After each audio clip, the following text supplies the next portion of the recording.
Warga Lakesi, Kota Parepare, Sulawesi Selatan, Sulsel, digegerkan dengan kemunculan buaya di perairan Parepare. Kemunculan buaya tersebut dilaporkan warga di sekitar Pelabuhan Capa Ujung, Kota Parepare pada Kamis 17 Oktober 2024. Kemunculan buaya itu pun menjadi tontonan warga sekitar. Lurah Watang Soreang, Hikmayani Sulaiman mengatakan, kemunculan buaya tersebut sudah sering terjadi. Kemunculan buaya itu pun sempat direkam dan menjadi tontonan warga sekitar. Hikmayani mengungkapkan, buaya itu sempat dikira batang kayu besar yang mengapung. Namun, saat memperlihatkan kepalanya warga pun langsung berteriak atas kemunculan buaya itu. Terpisah, Kapolsek Kawasan Pelabuhan Nusantara, KPN, AKP Sukri mengutarakan, hingga kini belum ada laporan buaya tersebut menyerang nelayan atau warga sekitar. Namun dirinya tetap menghimbau agar warga tetap berhati-hati.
Yang viral di media sosial ini Pak, apa yang dilakukan atau himbauan buat masyarakat juga?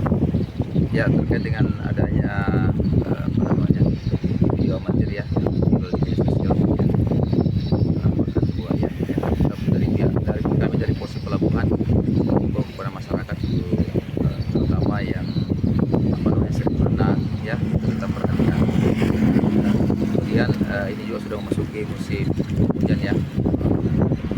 Cuaca ekstrim tetap laut ya, tetap berhati-hati dalam melaksanakan aktivitas.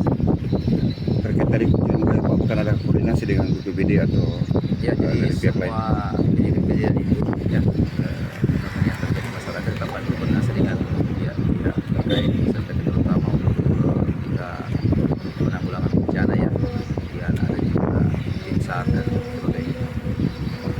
Download Tribun X sekarang, menghadirkan lokal menjadi Indonesia.